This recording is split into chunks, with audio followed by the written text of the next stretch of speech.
2 Samuel chapitre 2, traduction Louis II. Après cela, David consulta l'Éternel, en disant, « Monterai-je dans une des villes de Juda ?» L'Éternel lui répondit, « Monte. » David dit, « Où monterai-je » Et l'Éternel répondit, « À Hébron. » David y monta, avec ses 2 femmes, Achinoam de Jizril, et Abigaïl de Carmel, femme de Nabal. David fit aussi monter les gens qui étaient auprès de lui, chacun avec sa maison, et ils habitèrent dans les villes d'Hébron. Les hommes de Juda vinrent, et là ils honnirent David pour roi sur la maison de Juda. On informa David que c'étaient les gens de Jabé en Galade qui avaient enterré Saül. David envoya des messagers aux gens de Jabé en Galade, pour leur dire, « Soyez bénis de l'Éternel, puisque vous avez ainsi montré de la bienveillance envers Saül, votre maître, et que vous l'avez enterré. Et maintenant, que l'Éternel use envers vous de bonté et de fidélité. Moi aussi je vous ferai du bien, parce que vous avez agi de la sorte. Que vos mains se fortifient, et soyez de vaillants hommes, car votre maître Saül est mort, et c'est moi que la maison de Juda a oint pour roi sur elle. » Cependant Abner, fils de Ner, chef de l'armée de Saül, prit Ish-Bosheth, fils de Saül, et le fit passer à Mahanaïm. Il l'établit roi sur Galade, sur les Guéshuriens, sur Jizril, sur Éphraïm, sur Benjamin, sur tout Israël. Ish-Bosheth, fils de Saül, était âgé de 40 ans, lorsqu'il devint roi d'Israël, et il régna 2 ans. Il n'y eut que la maison de Juda qui resta attachée à David. Le temps pendant lequel David régna à Hébron sur la maison de Juda fut de 7 ans et 6 mois. Abner, fils de Ner, et les gens d'Ish-Bosheth, fils de Saül, sortirent de Mahanaïm pour marcher sur Gabaon.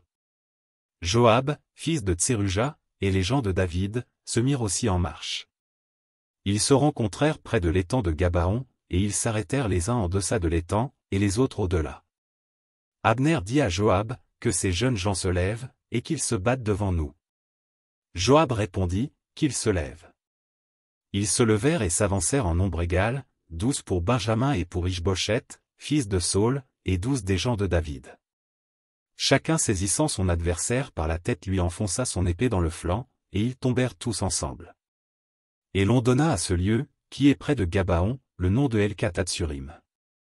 Il y eut en ce jour un combat très rude, dans lequel Abner et les hommes d'Israël furent battus par les gens de David. Là se trouvaient les 3 fils de Tseruja, Joab, Abiskaï et Asaël. Asaël avait les pieds légers comme une gazelle des champs. Il poursuivit Abner, sans se détourner de lui pour aller à droite ou à gauche. Abner regarda derrière lui, et dit, « Est-ce toi, Asaël » Et il répondit, « C'est moi. » Abner lui dit, « Tire à droite ou à gauche, saisis-toi de l'un de ces jeunes gens, et prends sa dépouille. » Mais Asaël ne voulut point se détourner de lui. Abner dit encore à Asaël, « Détourne-toi de moi, pourquoi te frapperais-je et t'abattrais-je en terre? Comment ensuite lèverais-je le visage devant ton frère Joab » Et Asaël refusa de se détourner. Sur quoi Abner le frappa au ventre avec l'extrémité inférieure de sa lance, et la lance sortit par derrière. Il tomba et mourut sur place. Tous ceux qui arrivaient au lieu où Asaël était tombé mort, s'y arrêtaient. Joab et Abiskaï poursuivirent Abner, et le soleil se couchait quand ils arrivèrent au coteau d'Ama, qui est en face de Giach, sur le chemin du désert de Gabaon. Les fils de Benjamin se rallièrent à la suite d'Abner et formèrent un corps, et ils s'arrêtèrent au sommet d'une colline. Abner appela Joab, et dit, « L'épée dévorera-t-elle toujours? Ne sais-tu pas qu'il y aura de l'amertume à la fin? Jusqu'à quand tarderas-tu à dire au peuple de ne plus poursuivre ses frères » Joab répondit, « Dieu est vivant. Si tu n'eusses parlé, le peuple n'aurait pas cessé avant le matin de poursuivre ses frères. » Et Joab sonna de la trompette, et tout le peuple s'arrêta, ils ne poursuivirent plus Israël, et ils ne continuèrent pas à se battre.